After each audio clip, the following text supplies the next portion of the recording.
बोलिए गाना।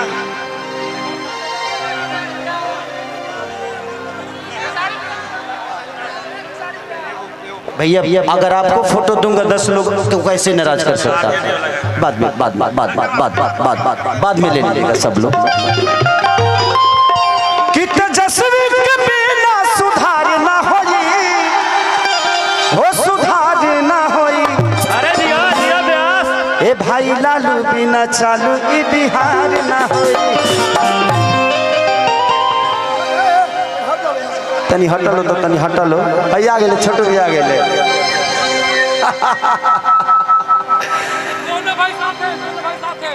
दोनों भाई साथ है। ठीक है, हमनी के भाग साथ ही बनी जा, हमनी के भाग ही बनी जा। पिछला बार रजौली में कपार है धर्मेंद्र जी, कपार भाई के फोड़वा दिल रहा तू ही, तोरे चलते कपार फूट गए रहे। ईटा ही चलौले रहा, पहला ईटा ही चलैले रहा था। अरे ना भाई तो ही बचौले रहा। ओदी तो हमारे ना कई गो तो एसपी डीएसपी के कपार फट रहे। हम कब ना खेत के मुरई बनी। लेकिन भाई के बचा ले रहे। अरे ना तू आग वाला गाड़ी में ले गए हमरा के। तू तनी निमन आदमी हो भैया। जब शैल भाई से कितना प्यार और आशीर्वाद तार हमनी के मिला तो बरस से साथ ही बड़े भाई हमनी के एकदम छत्र छाया बन के लभी भैया।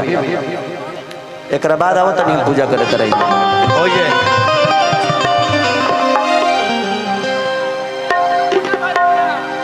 कि नाही बेचाई बाल हो, अरे कि नहीं बेचाई आलू हो।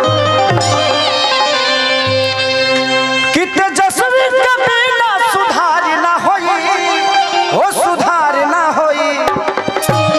तय भाई लालू बिना चालू ई बिहार ना होई। भाई लालू बिना चालू ई बिहार ना होई। नहीं बेचाई आलू, नहीं बेचाई बालू।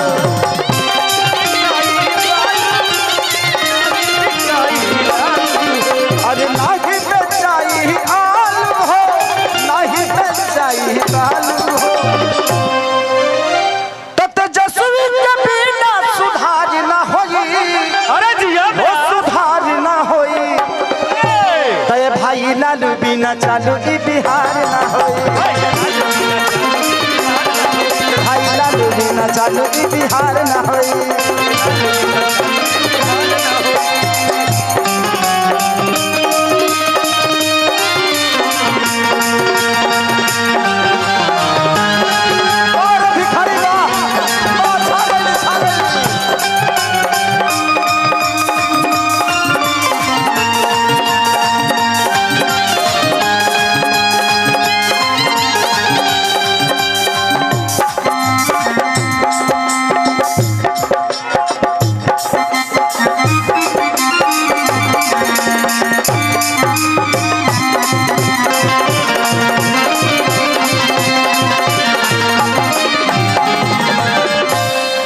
कि केतना नेता चल गईले के प्रयास के, कि चालू नहीं कर पवले भैया विकास के।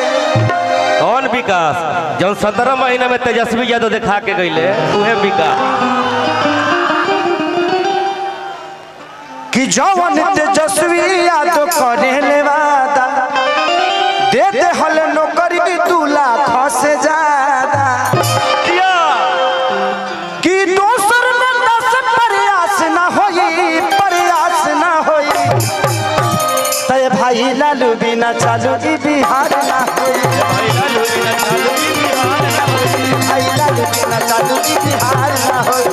लालू बिना चालू ई बिहार।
लाइन के, अरे कतनो हीरो होई है, अरे कतनो हीरो होई है, लेकिन हमार भाई खेसारी लेखा दिलदार ना होई। यही तो कहा जाता है कि जब ले रही आशीर्वाद रहुआ सबके तब लई बेकार ना होई। ए भाई लालू बिना चालू ई बिहार ना होई। भाई लालू बिना चालू ई बिहार ना होई। कि सोच समझ के दी अपन रहुरा मत के, ना तो विरोधी रोक दी विजय रथ के। व्यास न्याय यात्रा भी चलल बा तेजस्वी जी। सोच समझ के मत को दीजिए।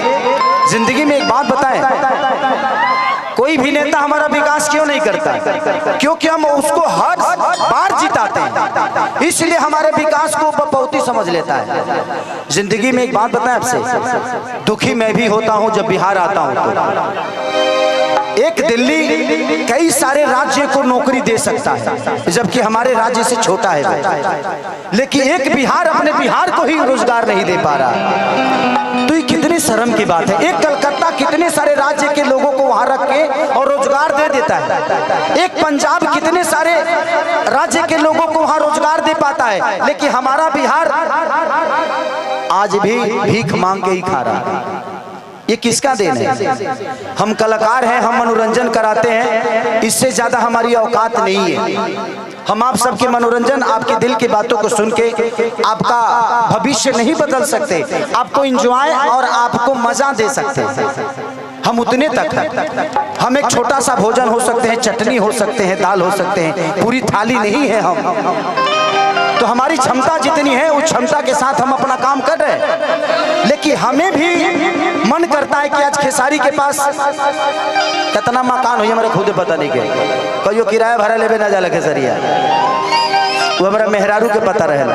लेकिन अगर बिहार में फिल्म सिटी होती और खेसारी लाल यादव बिहार में होता तो करोड़ों करोड़ों रुपया मैं टैक्स देता हूँ महाराष्ट्र सरकार को, खेसारी लाल यादव अपने बिहार को टैक्स देता तो करोड़ों रुपया से कम विकास तो होता। क्या बात है, ये हजारों में एक बात है। इस चीज को मांग है हमेशा से कि बिहार में फिल्म सिटी होनी चाहिए। आज खेसारी इतने सारे बंगला, घर द्वार, गाड़ी घोड़ा जो भी लेता है मुंबई शहर में लेता है, क्योंकि क्या करूं, मेरे बच्चे सुरक्षित यहाँ नहीं रह पाएंगे क्योंकि व्यवस्था ठीक नहीं है। मैं किस स्कूल में पढ़ाऊं? ये नेता अपने बच्चों को तो यहाँ पढ़ाते ही नहीं है, तो हमारे बच्चे कहाँ से पढ़ पाएंगे?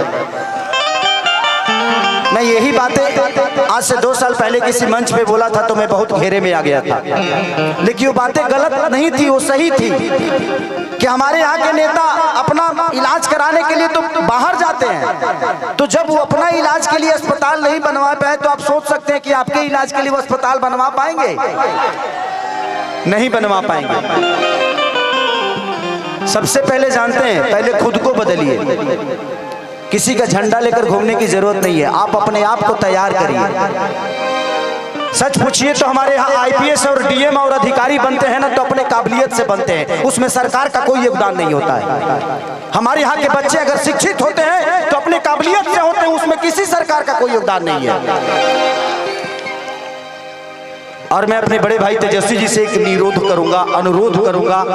मैं एक छोटे भाई होने के नाते एक दुख तुम है कि 14 करोड़ की आबादी में 2 लाख की नौकरी से हम बिहार सुधरने वाला नहीं है। अगर करना ही है तो बिहार में कम से कम हजारों फैक्ट्रियां डाल दीजिए। ये बताइए कि जब हमारे पास रोजी होगा तो हम रोड पे नजर आएंगे जी, हम फैक्ट्री में नजर आएंगे। आप हमें रोजी दीजिए, आप हमें व्यवस्था मत दीजिए। उतना कमाने की ताकत है जो अपनी व्यवस्था खुद कर लेंगे हम। हमें व्यवस्था तो दे दीजिए, हमें रोजी दे दीजिए। हम वोट देते हैं, आप वोट मांगने आते हैं, हम रोजी मांगने जाते हैं तो आप भूल जाते हैं कि हाँ इनको भी कुछ देना है। मुझे दुख है इस बात का, मैं नेता नहीं हूं, लेकिन आज नहीं तो कल तो बनना ही है।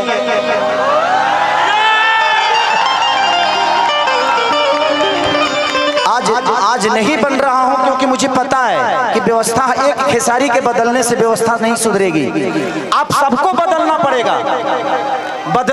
ऐसी चीज होती है, बदलाव ऐसी चीज होती है कि हर उस नेता को डर रहता है कि इस बार अगर विकास नहीं करेंगे तो अगले बार ये लोग वोट नहीं देगा। इसलिए हर 5 साल पे बदल दीजिए।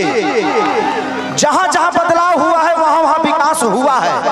उनके अंदर अपना डर पैदा करिए कि तुम नहीं करेगा मेरे लिए, हम तुम्हारे लिए वोट नहीं देंगे, चाहे वो अपने जात का ही नेता क्यों ना हो, क्योंकि जात पेट नहीं भरता है। आप कमाते हो तब आपके बच्चों का पेट भरता है। इसलिए मैं कह रहा हूं कि देखिए, हम अगर समाज में हैं तो हमें जात से उठ के जो हमारे लिए अच्छा है, आज तेजस्वी जी 17 महीने में जो काम किए तो हमारे लिए वो अच्छा है ना।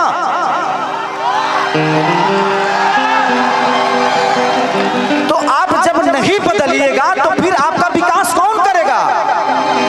परिवार में जब एक आदमी का विरोध होता है ना तो हर आदमी कमाना शुरू कर देता है। तो कोशिश करिए हर साल अगर तेजस्वी जी काम नहीं कर रहे उनको भी बदल दीजिए, तब जाके विकास होगा। लेकिन हमें अपने बड़े भाई पे विश्वास है कि वो आएगा तो आग लगा देगा।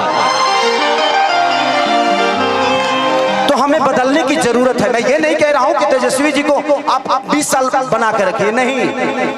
तेजस्वी जी अगर काम नहीं कर रहे हैं तो उनको भी बदलिए, क्योंकि बदलाव ऐसी चीज होती है कि जीवन में इंसान अपने आप को बदल देता है। क्योंकि हमें विकास चाहिए भाई, हमें जात नहीं चाहिए। जात पेट नहीं भरता है। आज तेजस्वी जी ने नौकरी दिया है तो सिर्फ यादवों को नहीं दिया है, पूरे बिहार के बच्चों को जिनके पास टैलेंट है उनको दिया है। अगर तेजस्वी जी अपने जात को ही प्रमोट करते, अपने बिरादरी को प्रमोट करते तो इतने सारे लोगों को नौकरी क्यों देते?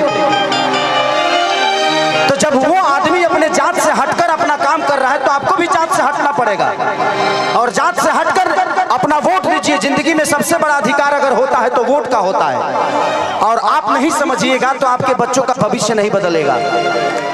जिंदगी में मैं क्या बोला, इस 17 महीने में जो बड़े भाई तेजस्वी जी ने किया, मुझे पहली बार लगा कि हमारे भाइयों को रोजगार मिलना शुरू हो गया है। इससे मैं बहुत खुश हूँ इस बात से। लेकिन मैं 2 लाख से खुश नहीं हूँ। 14 करोड़ की आबादी है हमारे बिहार की, तो मान के चलिए कि अब 50 लाख भी दे दीजिएगा तब भी उधार नहीं होने वाला है। इससे बेहतर है जो पढ़े हैं वो तो नौकरी ले लेंगे, लेकिन जो नहीं पढ़े हैं उनके लिए तो कम से कम फैक्ट्रियां लगवाइए, ताकि वो भी अपने घर के और बच्चों को पाल सके, अपने बच्चों को भविष्य सोच सके। तो दिल से दुआ है उस भाई के लिए कि उस भाई ने कम से कम 2 लाख लोगों को एक रोजगार तो दे दिया। रोजगार तो मिल गई, लेकिन तनख्वाह मिली कि नहीं कर गारंटी नहीं है। ऐसे जब के हुआ और के हाथ में बा पता चलो जे दादा नौकरिए करत नहीं, 6 महीना से पेंशन नहीं मिल तो बहुत दिक्कत बा।